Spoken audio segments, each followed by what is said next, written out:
All right, so this is where at least I was able to redeem a little bit of integrity here. For the integrity? Right, so for the Ring of Honor Pure Champion, it was Jonathan Gresham defending against Mike Bennett. So number one, I love the story going into this match. Mm-hmm. And the match itself was awesome. The Pure Championship stuff came back during the pandemic era, mm-hmm. where everybody was watching it on TV, right. where everybody got the same experience. This was the first time that they did this, not with everybody there. There were people live in the stands, but they gave that same respect. So it really kind of gave me some questions about why they got rid of it in the first place, but it is what it is. Anyway, I thought this match was really cool. Mm-hmm. So I kind of liked some of the history where Jonathan Gresham was 10-0 in this division, where he actually never won a match with the same move twice, which I thought was really cool. It's like a nice little detail there. And this match was no different. I have never seen a move like this. It was the most insane roll-through ankle lock I have ever seen. And Mike Bennett tapped. Mm-hmm. Everybody used all their rope breaks. There was a pile driver, which they really teased well. And they really played nice, where Mike Bennett pinned Jonathan Gresham, but his foot was underneath the rope, and people reacted to it. They lost their minds. Because we thought it was a 3, but Jonathan Gresham had that rope break. Right.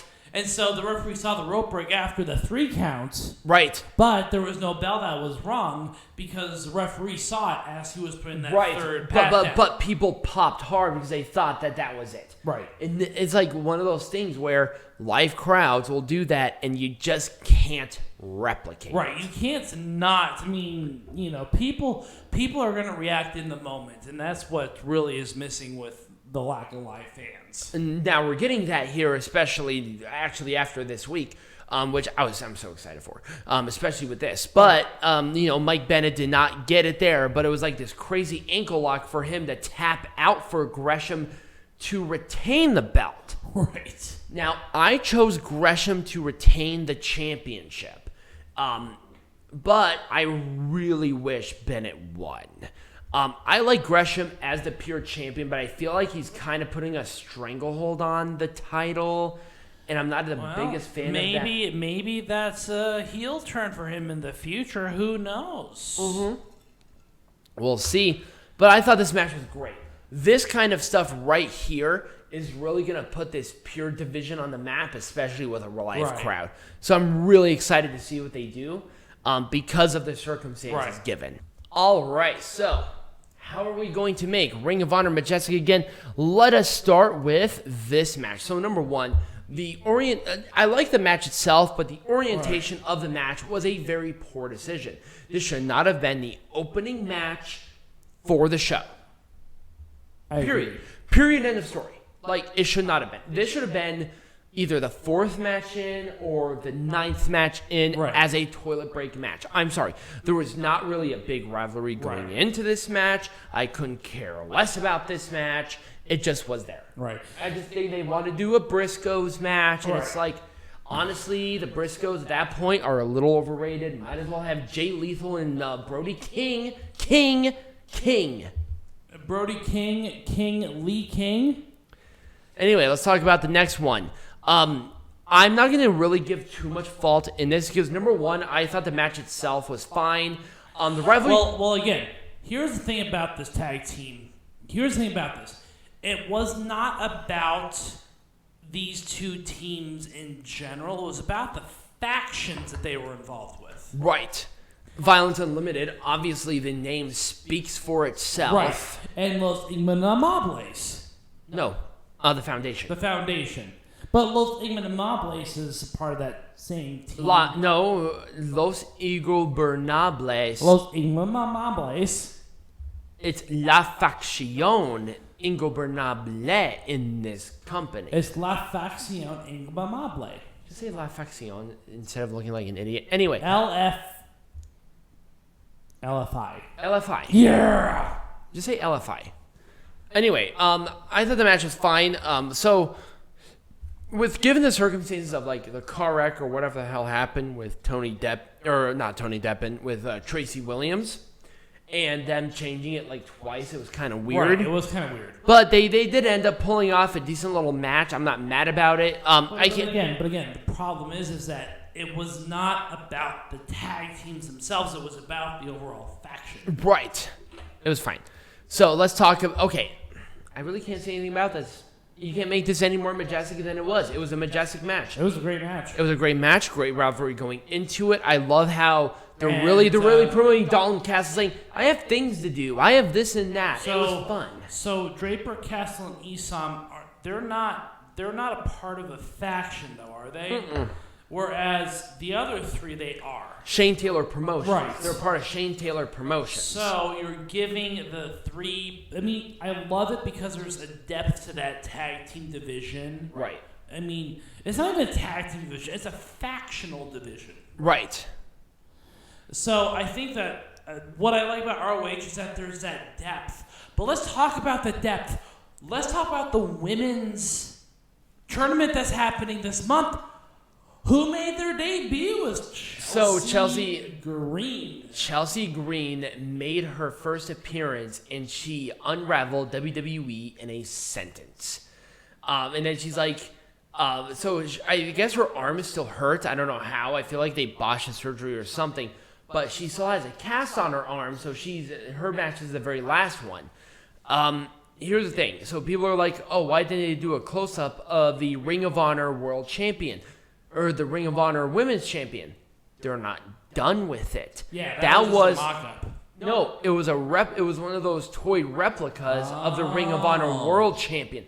That's why I said that looks like a smaller version of the Ring of Honor World Champion. But anyways, because it was. Anyways, Chelsea Green took a couple jabs at WWE, which we kind of expect at this point. Whatever, because I guess she doesn't have any talent. Anyway, let's talk about Jonathan Gresham and Mike Bennett. Here's the thing. Mike Bennett should have won. He should have won. I mean, even though I chose Jonathan Gresham, I knew he was going to win, and that was based out of necessity of keeping the belt. Jonathan Gresham is a great representative of the pure division. But Mike Bennett had the story to go into this, and I think it would have been a great feel-good moment for not only him, but for the fans. Even though Mike Bennett's a heel-ish. Right. Isn't Mike Bennett kind of a heel-ish? He's kind of a heel. And Jonathan Gresham. I don't know. With ROH, it's they just don't want Jonathan Gresham to lose, but it's like Mike Bennett would have been the right person to do. Number one, he has a backstory. Number two, he has a talent. There is going to be a rematch. For and he was really popular. There's a rematch. This would have been it. It's best in the world. This is their biggest event other than their anniversary show. They're going to have a rematch. Stupid. So stupid. Stupid. It was. Ooh, let's talk about this one. All right. So, speaking of stupid, why did they not give Bandido the moment with the championship? He beat Roosh by roll-up. I don't care if it was by roll-up. He beat him. Roosh is still a credible number one contender, but why didn't they give him that? I get it. La Faction Ingobernable should have attacked him. That's fine. I don't care. But why not have him have the belt? We did not see a single moment of the new Ring of Honor World Champion with the belt. None. Zero. Besides him laying on the ground and looking like an idiot. Yeah. He looked like an idiot. That is your main representative. Why do you look like a jackass? Because reasons. It's stupid. It was really stupid. This was the perfect opportunity to bring in somebody new. What about Kalisto? Bryan Danielson. Right. You had options. And the thing was, you made the wrong option. And so you have all these people who are ready to go, who have been released by the E, and you have like fucking Bryan Danielson. Ray Horus, you could have had Ray Horus come in there and even the odds and run people off. Right. Bandido should have had his moment, and yet you didn't. Right. Yeah. That was a crime. And I don't think Peanut Gallery is any contention. Number one, Bandido should have won. in front of fans, but he should have had that moment with. He should have won with dignity. He should have won with the belt. Won with dignity. Otherwise, who cares? Bandido is not a world champion in my book. He's a placeholder for Rush's third reign. I'm very frustrated.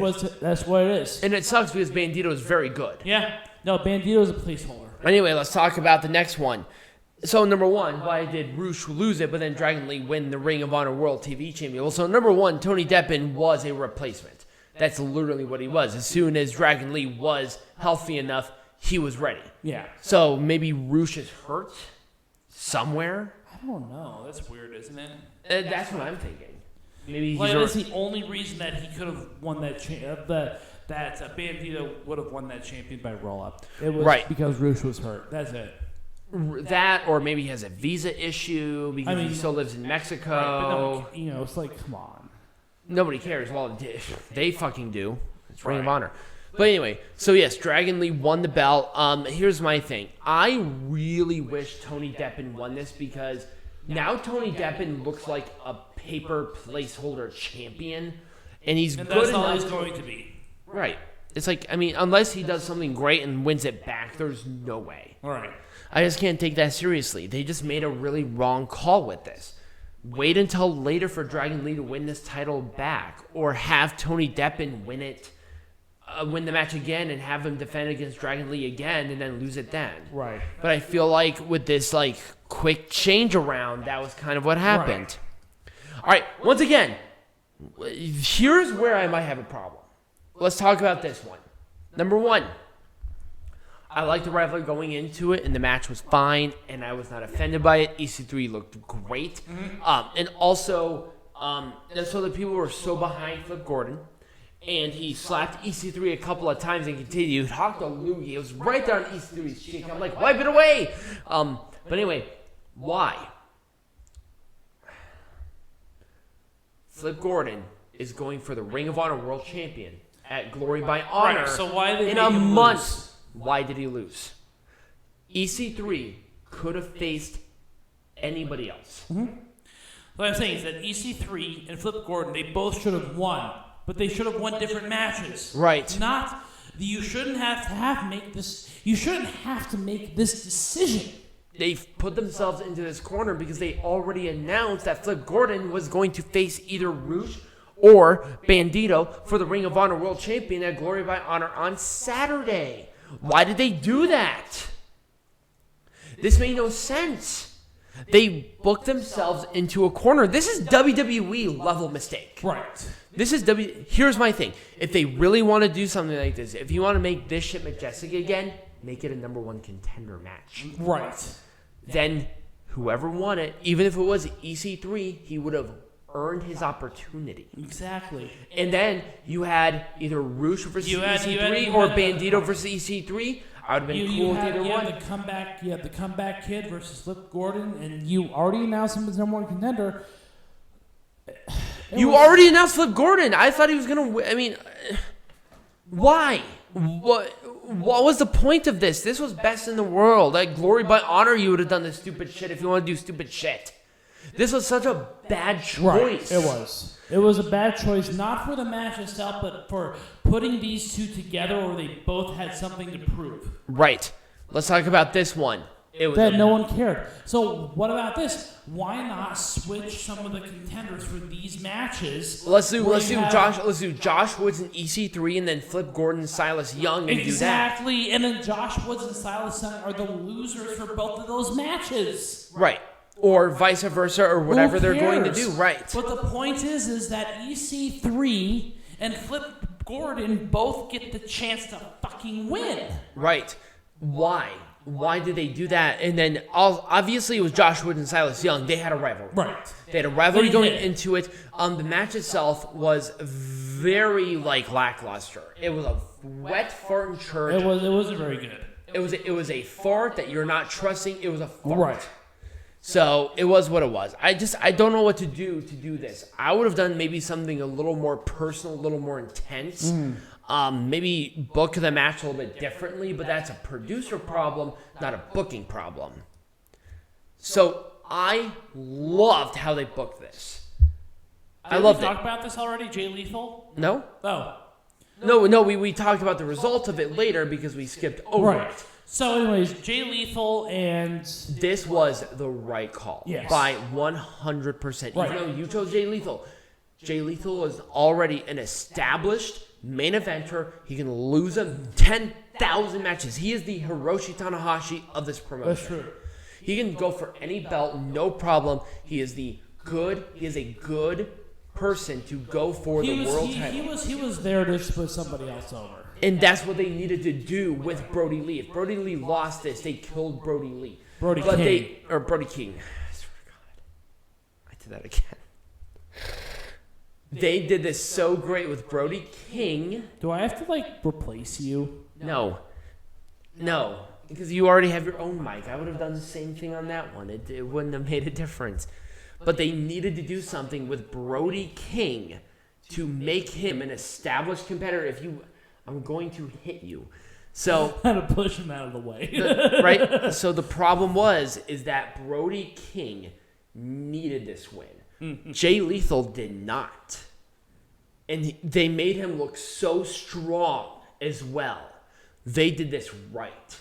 And I'm so happy about this. I wouldn't have changed a damn thing. Right, and I think that covers all of our main show matches, except for demonic. So okay, let's do the hour one matches. Here's the one thing. I like this match. They did a great job. My problem was, why did they do it here? They should have built a budding rivalry between these two specifically. I was okay with it. They should have built a different rivalry specifically between these two and had this at Glory by Honor. Yeah, I was perfectly fine with it, though. Nah. Yeah?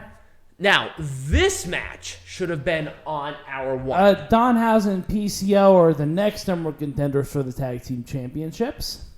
Obviously. If they don't do this by Glory by Honor, a lot of people are going to be pissed. I'll be pissed. Oh, there goes some more trash cans rolling around here in the wind. Oh, it's yeah. very windy outside right now. Yep, we're not putting our trash cans out until later. I don't care. I'm actually kind of curious. I might go out there and look at it later. But anyway, other than that, do you have anything else to say about any other match that we have covered when we make Pro Wrestling Majestic again? Not really. I think you did a pretty efficient job of making Pro Wrestling Majestic again. But I want to hear from you guys. Did you watch the show? Let me know what you think about it. What would you have done differently for each match? Comment down below. I'm wrestled out for the week. Yep. So next week. So we're going to do Slammiversary and Money in the Bank. Luckily, they're on two different nights, so we're not going to have an issue about streaming both of them. We are still doing we're going to resume wrestling, and we're going to resume heckling. Yep. And we're going to go with that. We have a very exciting topic for our later in July. There's a weekend where we don't have any pay-per-view, so we're really excited about that. Absolutely. And thank you guys so much for listening. Follow us on social media. All of the links are below this video, and as always, bye! Majestic.